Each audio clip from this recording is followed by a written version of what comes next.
This video is sponsored by PlanetScale. I've wanted to do a video about UUIDs for a while. So much so that this is my third time filming it over 2 years. The last time I filmed it was on my couch in my old living room, and the time before that was a random stream filming like kind of what I'm doing here. Neither of these were good enough for me to release because there's just so many details about UUIDs I wanted to make sure I got right. And even though one of those videos was edited, I never ended up posting it, and I wanted to take the time to get it exactly right. Thankfully, I don't have to because one of my sponsors, PlanetScale, actually went and did it for me. They made a phenomenal blog post, The Problem with Using a UUID Primary Key in MySQL, that I want to use as a starting point to have this discussion. PlanetScale does sponsor the channel, and they are sponsoring this video, but they have given me no input whatsoever. I don't even think they know what I'm covering here. They just wrote this blog post knowing I wanted it as something to cover, and now I get to cover it. So yeah, I know PlanetScale is a bit of a spicy topic right now, but they're still a phenomenal resource for a lot of education stuff, and this is a good blog post to start with. So let's go in. The problem with using a UUID primary key in MySQL.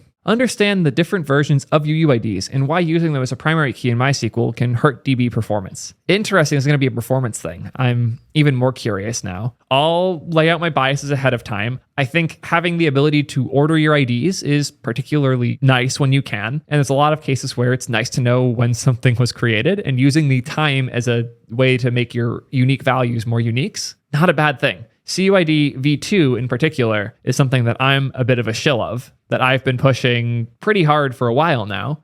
And I'll probably be coming back to CUID 2 during this because it is my go-to, my preferred standard for IDs, although I have rolled my own, both with my own crazy requirements as well as following along with the things that PlanetScale recommends, but I'm curious what they're recommending here. Universally unique identifiers, also known as UUIDs, are designed to allow developers to generate unique IDs in a way that guarantees uniqueness without knowledge of other systems. This is the key piece here, where UUIDs are meant to be so unique that if you generate them in multiple places at the same time, the likelihood of a collision is effectively zero. That across the whole universe, you'll never generate the same ID twice. There have now been multiple times that UUIDs collided, so this is just sadly not true. When you also add in the fact that random number generators aren't always particularly random, and those are being used to then generate these UUIDs, things can get messy fast. Yeah, sadly, the universal promise of UUIDs for many reasons has not been true for a bit. Thankfully, these things are changing. I already see people in chat dropping that the version 8 fixes some of the issues I was talking about around time. I'll open this up so we have it to reference in a bit. But as someone else already pointed out as well, if you need 8 versions of the standard to make it right, it's probably the standard that's awful. To be determined.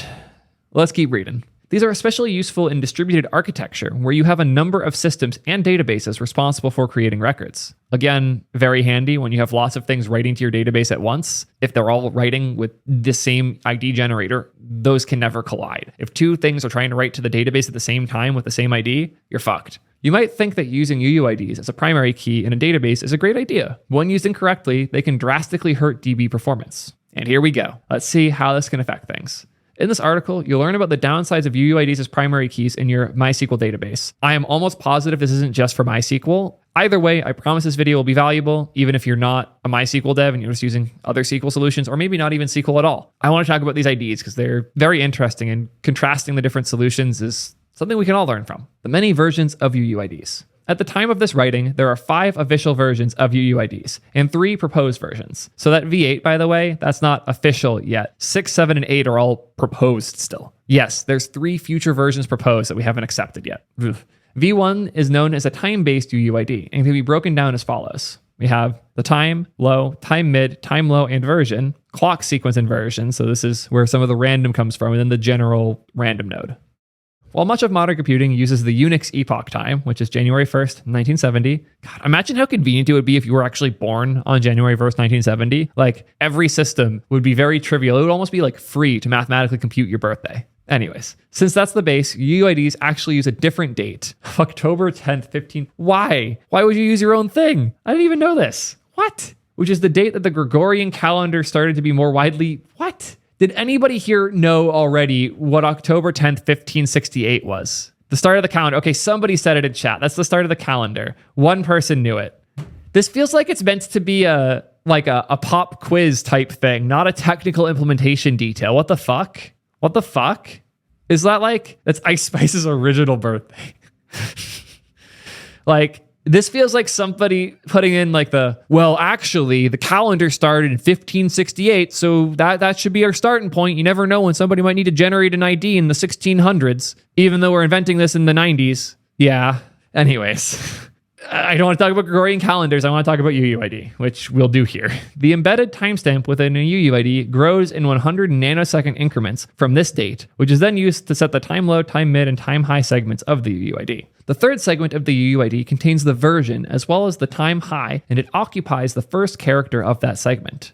This is true for all versions of UUIDs, as shown in subsequent examples. The reserve portion is also known as the variant of the UUID, which determines how the bits within the UUID are meant to be used. Finally, the last segment of the UUID is the node, which is the unique address for the system generating that UUID. Most of the little bits here, like the reserved and the node, not super important, but the node is how it knows which of your systems was the one doing the generation.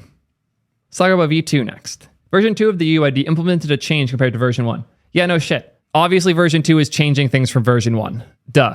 That's how versions work. Anyways, imagine if it didn't change anything. If version 2 implemented no changes compared to version 1, that would be more interesting. That's something I'd put a sentence in here for. But since it changed something, let's see what it changed. The low time segment of the structure was replaced with a POSIX user ID. The theory was that these UUIDs could be traced back to the user account that generated them. This sounds like a terrible idea. This sounds like an atrocious idea. I don't know why they would do this. Since the low time segment is where much of the variability of UUIDs reside, replacing the segment increases the chances of collision. As a result, this version of UUID is rarely used. Yeah, I would hope so. This is a disaster. UUID v3 and v5. Versions 3 and 5 of UUIDs are very similar. I dislike that 3 and 5 are similar and 4 isn't. This kind of feels like what happened with like the Final Fantasy versions, where like most Final Fantasy games have nothing in common, but then like 7 and 10 have 2 characters that are overlapping, even though they're different universes. This is chaos. Versions 3 and 5 of UUIDs are very similar. The goal of these versions is to allow UUIDs to be generated in a deterministic way, so that, given the same information, the same UUIDs can be generated. I'm getting more scared as this goes. These implementations use 2 pieces of information. A namespace, which is itself a UUID. Oh boy, nested UUIDs. Yeah, it's going to go well. So we have the namespace as well as a name. These values are run through a hashing algorithm to generate a 128-bit value that can be represented as a UUID. The key differences between these versions is that version 3 uses an MD5 hashing algorithm and version 5 uses an SHA-1. Oh boy. So how is 4 different? Because 4 is what I see basically everyone using. Version 4 is known as the random variant because, as the name implies, the value of the UUID is almost entirely random. How did we let this happen, by the way? How are v3 and v5 including meaningful information? And we just had this one version between the two that was like, yeah, what if we just made it all random? That will solve the problem. And there's since been a 6 and a 7 proposed, and I hope we get to those in here. So version 4 is the one that almost everyone uses because it's entirely random. The exception to this is the first position in the third segment of the UUID, which will always be a 4 to signify the version used. So if you see a 4 in this third section and it's 8 digits, 4 digits, 4 digits, this is a 4, it's probably UUID v4. Version 6, and here's where we get into those ones that are proposed. Version 6 is nearly identical to version... Why? We have to diagram this. So v1's become v6, v3 has, for the most part, become v5, and then v4 is what we actually use. Does this correctly explain the history of UUID versions up to v6 so far? Because it only gets worse from here. This is our starting point. Back to this article. Version 6 is nearly identical to version 1. The only difference is that the bits used to capture the timestamps are flipped, meaning the most significant portions of the timestamp are stored first. So time high is now in the front. Revolutionary. Huge. The graphic below demonstrates, yeah, cool. Makes sense. The main reason for this is to create a value that's compatible with version 1 while allowing these values to be more sortable since the most significant portion of the timestamp is up front. This was an attempt to make UUID sortable, and it failed. If you want a sortable UUID, you probably want a CUID. We'll go there in a bit though. Now for version 7. Version 7 is also a time-based UUID variant, but it integrates the more commonly used Unix epoch timestamp instead of the Gregorian calendar used by version 1. Progress. It'd be cool if they used like Primogen's birthday or something. It has to be pretty close to the like epoch time for Unix, right? Those would be pretty close. The other key difference is that the node, which is the value based on the systems generating the UUID, is replaced with randomness, making these UUIDs less trackable back to their source. Also cool, including the system that's generating the UUID is disgusting. Very happy that they have ditched that. But now we have to update our diagram to include V7 which is, I guess, most accurately represented by breaking off this. Fixes calendar. Cool. Keep going. UUID v8. Version 8 is the latest version that permits vendor-specific implementations while adhering to RFC standards. Oh boy. Let's solve the problem by letting everyone introduce their own problems. That sounds great. The only requirement for UUID v8 is that the versions be specified in the first portion of the third segment as all other versions. So UUID v8's barely even a standard, if I'm understanding this correctly. Apparently I broke where v3 is pointing. Yeah, v3 should... Oops. Not what I was trying to do there. Fix that. So v3 is still pointing at v5. And I have to add v8, which when I add, it's going to move all the arrows. We love that. So I'll fix that. So it's pointing there. I'll fix this again. I want to properly emphasize that this one's like imaginary. And this is barely a standard. More vibe. Cool. I think that accurately communicates how I'm feeling thus far. I wanted to maybe change the font family of V8, but there's nothing here that is what I want for it. This looks like a Kingdom Hearts playthrough chart. You're not wrong. Yeah, I'm not going to go any further. If you know, you know. Anyways, arrow from V4 to V7. Does V4 go to V7? It seemed like it's based on version 1, and V4 is its own thing that doesn't have any of the date time shit. Yeah, it's almost entirely random. The only thing that in V4 that isn't random is this digit. Everything else is random, and all of the others, time is baked in, which is why V4 is so different. Oh, so V7 is version 1 plus version 4 with the random. So I guess, yeah, the other key difference is that the node the value is based on is replaced with randomness. So it's a little more random. There's just the node is random, which the node isn't a big part. Okay, I guess the node's a big part. Fuck, fine, the node's a big part. I guess by technicality, that V4 does kind of also go into V7. Cool. Looking better by the minute, guys. Sure that, yeah, this will definitely not confuse anybody. Anyways, let's keep reading this poster. We're going to be here forever. Yeah, version 8 is a vibe. It's not a standard. Let's see how we're actually using this shit. UUIDs and MySQL. Using UUIDs mostly guarantees uniqueness across all systems in your architecture, so you might be inclined to use them as primary keys for your records. Be aware that there are several trade-offs to doing so when compared to an auto-incrementing integer. Interesting that they're comparing to auto-incrementing integers primarily. We'll see where this goes, because I'm not necessarily the biggest fan of just using ints as our database IDs, but we'll see what they have to say. Insert performance. Whenever a new record's inserted into a table in MySQL, the index associated with the primary keys needs to be updated so querying the table is performant. Indexes in MySQL take the form of a B+ tree, which is a multi-layered data structure that allows queries to quickly find the data that they need. There's a bunch of words for they're going through the IDs in fancy data structure formats to actually find the things they're looking for. The following diagram shows what this looks like with 6 entries with values from 1 to 6. If a query comes asking for 5, MySQL will start at the root and know from there if it has to traverse to the right for what it's looking for. Cool. This is a standard binary tree instead of a B+ tree. The key difference is a B+ tree, the leaf nodes contain a reference to the data, while in a B tree, the leaf nodes do not. Cool. B balanced, not binary, sorry. Brain fart. It happens. Make fun of me in the comments. Anyways, B tree. We have 4 is where we're at, and it points in the 2 different directions. One is to where 1, 2, and 3 are, and the other is to where 5 and 6 are. So we're looking for 5, and we're starting here. We know we need to go to the right, and we'll find it pretty quick. Cool. If values 7 through 9 are added, MySQL will split the right node and rebalance accordingly. So now, once we have these new nodes, we split the tree, so we have 4 and 7, and we know 4 points to 1, 2, 3 on the left, and 5 and 6 on the right, and 7 points to 5, 6 on the left, and 8, 9 on the right. Process is known as page splitting, and the goal is to keep the B+ tree structure balanced so that MySQL can quickly find the data it's looking for. With sequential values, this process is relatively straightforward. However, when randomness is introduced into the algorithm, it can take significantly longer for MySQL to rebalance the tree. On a high-volume database, this can hurt users' experience, as MySQL tries to keep the tree in balance. Learning things already. Oh boy. Yeah. Things for us to think about for our databases. Cool. For more information about how B+ trees work, we have a dedicated video in our MySQL for Developers course. Good to know. Yeah, RIP Aaron, who created this wonderful course that is freely available. Highly recommend checking it out if you haven't. It's one of the best ways to learn SQL, and it's dope that they made this free. I have actually considered doing this whole thing myself as a video just to show you guys how little I actually know about SQL and how much I can do with it, but someday. Anyways. Oh, we're even having people in chat saying that video by Aaron is dope and worth watching, so very worth checking out.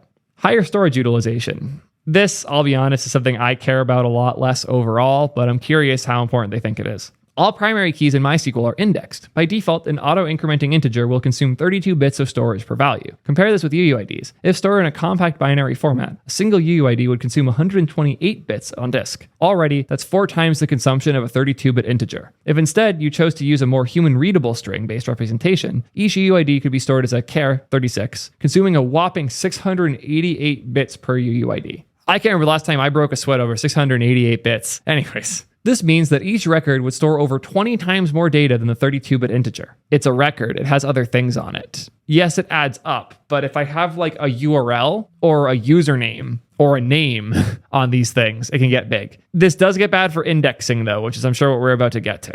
In addition to the default index created on the primary key, secondary indexes will also consume more space. This is because secondary indexes use the primary key as a pointer to the actual row, meaning they need to be stored with the index. This is a good point. In order for an index that will help you find data in your database faster to work, it needs to have all of the IDs as well. So if you now, for all of your indexes, have to store 20 times more data, your database indexes are suddenly massive and also have to be held in memory so that they can be performant. And if these are moving to disk because they're too big, now you're getting fucked. Yes, I understand. This can lead to significant increases in storage requirements for your database, depending on how many indexes are created on tables using UUIDs as the primary key. This point alone is big enough that I'm swaying my feelings here. You're making good points. Finally, page splitting, as described in the previous section, can also negatively impact storage utilization as well as performance. NODB assumes that the primary key will increment predictably, either numerically or lexicographically. I was going to assume this is lexicographically, but the lexico. Well, I don't have to worry about prime reading this article. If true, NODB will fill the pages to about 94% of the page size before creating a new page. When the primary key is random, the amount of space utilized for each page can be as low as 50%. Also huge. Due to this, using UUIDs that incorporate randomness can lead to excessive usage of pages to store the index. Okay, I've seen this. This is funny because this is a case against the one good type of UUID, which was v4, and now it's saying that the randomness means that you have to store significantly more data. Jesus. Yeah. Good to know.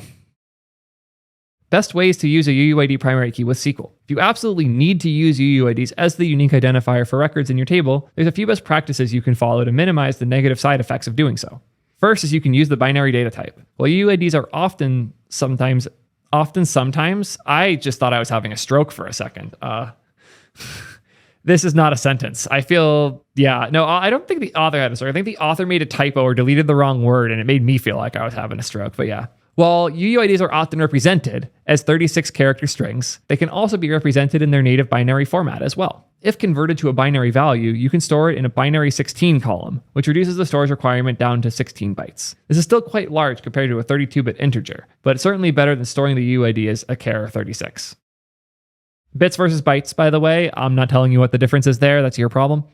Hopefully you know that if you made it this far in. Anyways. Here we have a table of UUIDs. UUID is character, 36, binary 16, inserted with both.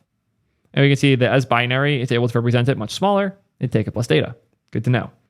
Next option, use an ordered UUID variant. Using a UUID version that supports ordering can mitigate some of the performance and storage impacts of using UUIDs by making the generated values more sequential. And by doing such, you're able to avoid some of the page splitting issues described earlier. I don't really recommend using UUIDs as a primary ID unless you're doing something like this. I'm going to use this opportunity to plug CUID, which has been my go-to for this type of thing for a while. If I want like a big unique ID that can be written from any of many different places without having to worry about collisions, CUID is proven to be a very, very good and secure solution, which allows me to sort properly. So it handles a lot of these problems, but it's also handling a ton of uniqueness, which significantly lowers the chance that you'll have collision. You'd have to reach some crazy multi-trillion number to reach 50% chance of having a collision. Insane. Oh, I forgot. It's not good for sequential because it's not technically sortable as a V2. Apparently, they disagree about the sortability. Almost all of the popular IDs today optimize for being k-sortable, which was important 10 years ago. Stop worrying about k-sortable. They're not a big deal anymore. Use created at fields instead. According to this author, since we have created at fields, we don't have to worry about sorting. This is something that is a big disagreement. They even call out here that one of the reasons to use sequential keys is to avoid ID fragmentation, which can require a large amount of disk space for databases with billions of records. However, at such a large scale, modern systems often use cloud-native databases that are designed to handle terabytes of data efficiently and at a low cost. Additionally, the entire database may be stored in memory, providing fast random access lookup performance. Not if you can't fit it in memory because you're using a giant ID standard and have to index it all over the place. Yeah, this is where these disagree. If we go back to this diagram, if you can't sort the IDs, you can't split the table up logically based on an ID. So if somebody wanted to look up ID 4, and they have to find that through your crazy tree, and you can't use the sorting of the IDs to do that, now you have to look through everything to find your way there. Utter chaos. As such, I don't like that these disagree, because no offense to the CUID guys, because as y'all know, I massively respect y'all, and I use CUID for a bunch of shit. The fact that they have backed out of having sortability is scary. There is a fair point that they can cause hotspots in the database. Like if you have a system that generates a large number of IDs in a short period, the IDs will be generated in a sequential order, causing the tree to become unbalanced, which will force frequent rebalancing. The counterpoint there is that the rebalancing is much more expensive if the IDs can't be like quickly identified as which way they go. If the values going in are random, you have to rebalance much more often because, as they said, when a primary key is random, the amount of space utilized for each page can be as low as 50%. So you're rebalancing almost twice as much off of this alone. So like, yeah, it's cheaper to do the rebalance with sequential IDs than not. I'm not vibing with the CUID post anymore. And it's crazy how quickly my own stance on these things is changing as I read this. So yeah, I'm happy that I'm reading this and that we're learning. So back to this bit of using a ordered UUID variant, because apparently my CUID v2 is not something I can rely on anymore. Using a UUID version that supports ordering can mitigate some of the performance and storage impacts of using UUIDs by making the generated values more sequential, which avoids some of the page splitting issues described earlier. Even when they are being generated on multiple systems, time-based UUIDs such as version 6 or 7 can guarantee uniqueness while keeping values as close to sequential as possible. The exception to this is UUID v1, which has the least significant portion of the timestamp first. UUID v1 was such a fumble in so many ways, I can't believe they recovered from that. Funny enough, the main reason people are recommending CUID 2, specifically the original maintainers of CUID v1, is that by having the IDs be sortable and auto-incremented, they believe this introduces security issues, like unauthorized password resets via guessable IDs, unauthorized access to GitLab via guessable IDs, unauthorized password resets via GUID, all things that our friend Eva absolutely loves. I haven't seen her say anything in the last few seconds, so I'm going to go through her chat history where she said some stuff about this earlier. Love UUIDs from a dev perspective. I like incremental IDs as a security pen tester, not because they're good, just because they're easy to pen test. Yeah, it's a lot easier to test things when you can guess IDs just by generating them yourself. That said, if your service can be compromised through an ID being known, you need to rethink the way that service works because it should take a lot more data than that. IDORs are still IDOR, even if random. Yes. If your IDs are all it takes to compromise your system, then you need to fix that, not the ID system itself. I get it now. We want super small performance, sortable, unique access across the world. Support of fast access, insert removal, etc. Okay, simple. Yeah, super easy. Go build it. Shouldn't be that hard at all. Anyways, other options that are provided here are using the built-in MySQL UUID functions. Probably an option worth considering. I'm sure that their implementation is better. Never mind. How does anyone take the standard seriously?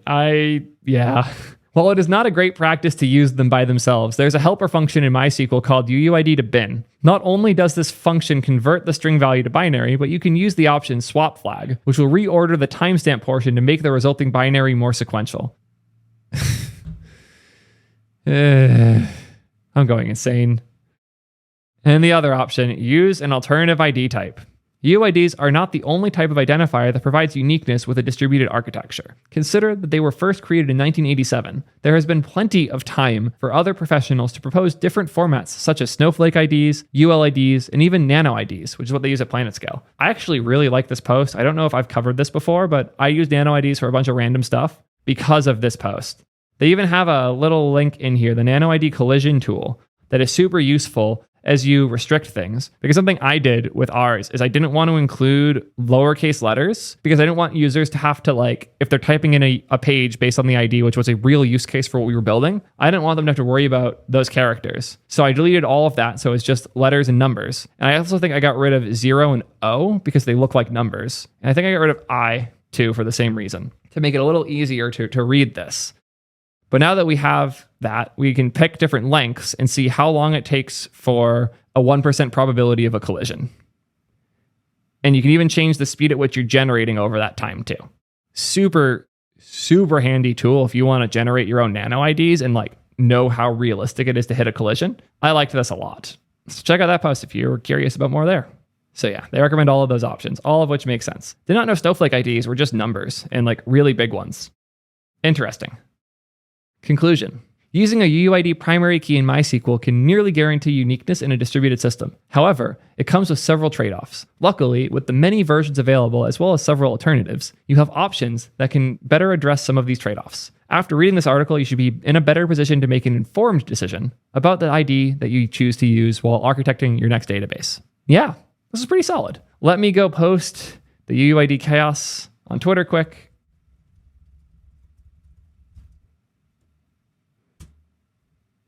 Thank you to the Kingdom Hearts referencer earlier. That will live in my head rent-free forever. That's all I have to say about UUIDs. I'm so happy this video is finally done and people can stop asking for it. Let me know in the comments how you feel. And thank you again to PlanetScale for letting me finally put this one to rest once and for all. And more importantly, showing me that CUID has the same problems as well. And until next time, peace nerds.